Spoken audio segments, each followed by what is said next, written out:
আপনাকে আমাকে সরকার কি গ্যারান্টি দিয়েছে এই আদালতের বিচারকরা আওয়ামী লীগকে নিষিদ্ধ করবে? বাংলাদেশের এখন পর্যন্ত যত বিচারক আছে এর মোর দ্যান 80% আওয়ামী লীগের নিয়োগ দেয়, শুধু না আওয়ামী লীগের একদম সেবাদাস এবং গোলাম। আপনাকে আমাকে সরকার কি গ্যারান্টি দিয়েছে এই আদালতের বিচারকরা আওয়ামী লীগকে নিষিদ্ধ করবে?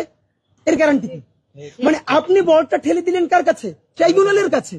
তো মানে কি বিচার চাই, নিষিদ্ধ চাই নাই তো? তাহলে বিচারে বাংলাদেশের এখন পর্যন্ত যত বিচারক আছে এর মোর দ্যান 80% আওয়ামী লীগের নিয়োগ দেয়, শুধু না আওয়ামী লীগের একদম সেবাদাস এবং গোলাম। আমরা যখন প্রসিকিউটরদের সাথে কথা বলার চেষ্টা করেছি, আইসিটি প্রসিকিউশনে কথা বলবার চেষ্টা করেছি, আপনারা কেন আরো একাধিক বেঞ্চ করেন না, অন্তত ভিন্ন ট্রাইব্যুনাল করতে না পারেন, বেঞ্চ কেন করেন না?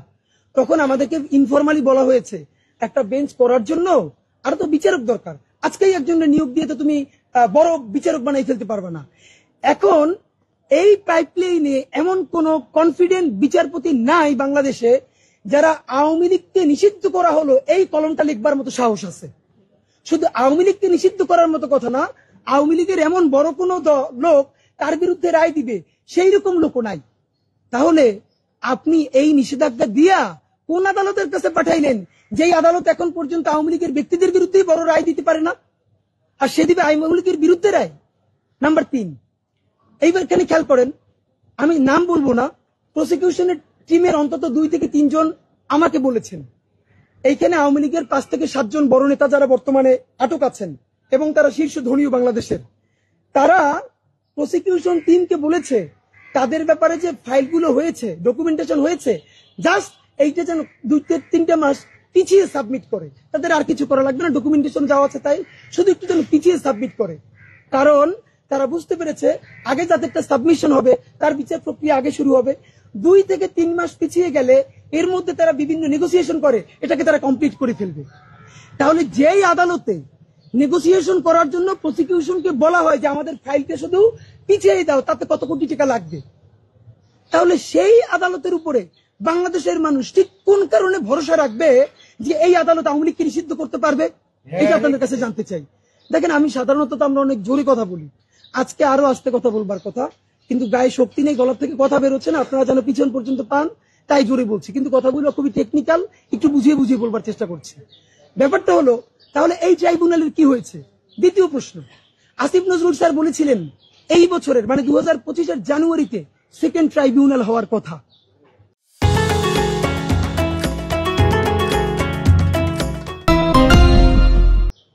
এখন চলে মে মাস, এখন যখন আমরা আন্দোলন শুরু করলাম তখন এসে আবার বলছে এই মাসেই সেকেন্ড ট্রাইব্যুনাল হবে।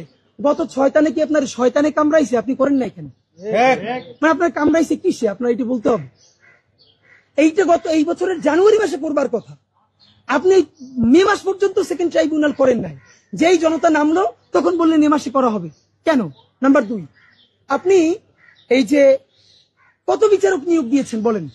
আপনি তো জানেন আগের আওয়ামী লীগের সব বিচারকগুলো আওয়ামী লীগের, এবং দেখেন বাংলাদেশের সব থেকে ভয়াবহ জায়গা, সচিবরা ফ্যাসিস্ট আওয়ামী লীগের সব দোষর, শুধু দোষরই না সেবাদাস, আমরা তাদের নাম উন্মোচন করব। পুলিশের মধ্যে তো আছেই, যাদের কথা আলোচিত হয় না তারা হলো গ্রেড 1 আওয়ামী লীগের সন্ত্রাসী, তারা হলো বাংলাদেশের আদালতের বিচারক গুলা।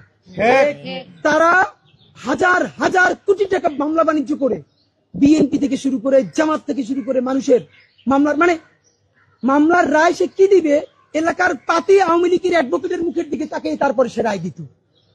আমরা জুলাই গণহত্যার মতো বিচারের রায় সেই সব ট্রাইব্যুনালে সেই সব বিচারকদের কাছে আমরা দিব, তাহলে আপনি কেন এর মধ্যে আরো বিচারক নিতেছেন না?